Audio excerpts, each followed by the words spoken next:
Из этого выпуска вы узнаете все о возможном техническом дефолте России. Я вам отвечу на вопросы почему, как и кто от этого пострадает. Друзья, приветствую вас всех на моем канале. Я ценю ваше время и поэтому сразу же переходим к контенту. Итак, по мере приближения дедлайна в среду 17 марта Россия должна будет выплатить 117 миллионов долларов США по некоторым долгам, номинированным в долларах США. И все чаще раздаются вопросы, а что будет, если же Россия объявит дефолт по своим обязательствам? И хочу заметить, что если же Россию коснется дефолт, то за собой она потянет и Беларусь, потому что Беларусь тоже очень близка к дефолту из-за введенных санкций.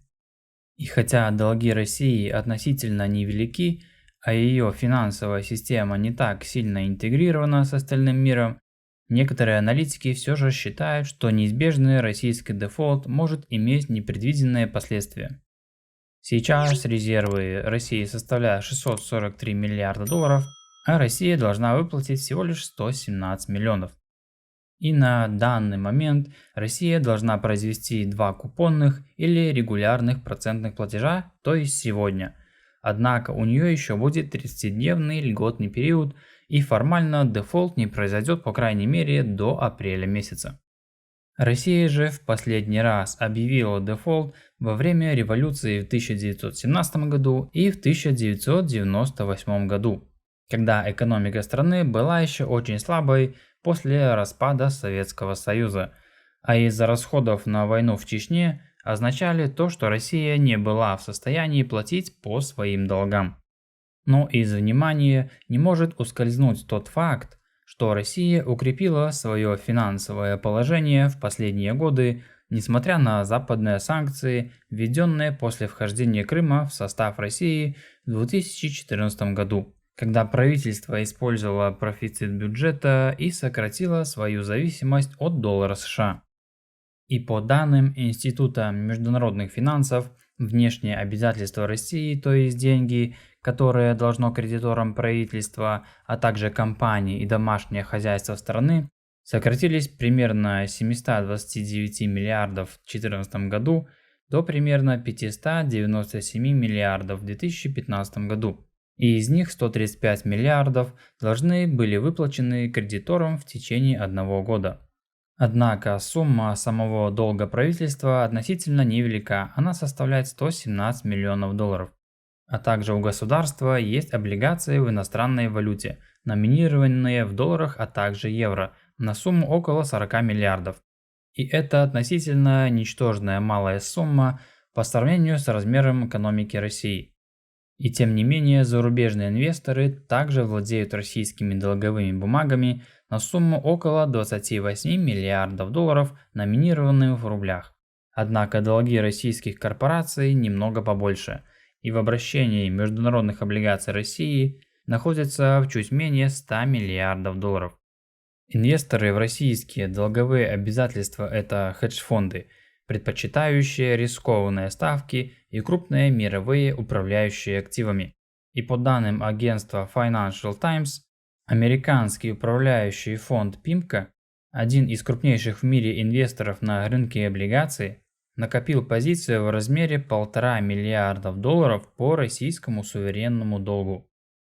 Но вернемся немного к западным санкциям в отношении Центробанка России, которые вызвали сбои в финансовых операциях. В ответ на это Москва также ввела контроль за движением капитала, в том числе приостановила передачу купонных выплат по суверенным долгам иностранным инвесторам. Поэтому иностранные инвесторы пока что останутся без денег. Но Министерство финансов России заявило, что будет своевременно и в полном объеме обслуживать и выплачивать суверенные долги, но не в иностранной валюте, а в рублях по обменному курсу, установленному Российским Центральным банком для резидентов недружественных стран. И в России достаточно на данный момент иностранной валюты для погашения долга. Она накопила резервы в размере 630 миллиардов долларов. Но, к сожалению, они были заморожены США, Великобританией и стран Европы. И хочу напомнить, что рейтинговое агентство Fitch Ratings понизила рейтинг суверенного долга России до второго самого низкого уровня, веря, что дефолт страны неизбежен. Объявление дефолта по долгам усложняет и делает дороже заимствование в будущем, учитывая репутационный ущерб. Однако Россия и так уже изолирована на мировой арене. Западные правительства запретили правительству России привлекать новые деньги на рынках капитала, в том числе в Лондоне и Нью-Йорке. Рост стоимости финансирования может ударить по финансовому положению правительства, потенциально вынуждая сокращать расходы или же повышать различные налоги. Но так ли серьезны на данный момент последствия? Несмотря на грозную целью санкций нанести удар по финансовой системе России, также могут быть последствия для глобальной банковской системы. И, к сожалению, чтобы корпоративному сектору оставаться на плаву, ему следует брать кредиты от государственных банков. Иностранное участие на российском рынке суверенного долга в настоящее время составляет 20% от общего объема непогашенного долга. Ну и напоследок, глава Всемирного банка считает, что риски все еще могут возникнуть. И она утверждает, что санкции, введенные против России, очень сильно влияют на весь мир. Поэтому, как мне кажется, страны, которые ввели санкции против России, не будут закручивать гайки до самого конца. И на этом, если вам было интересно и полезна эта информация, то поставьте лайк под видео и не забудьте подписаться на мой канал.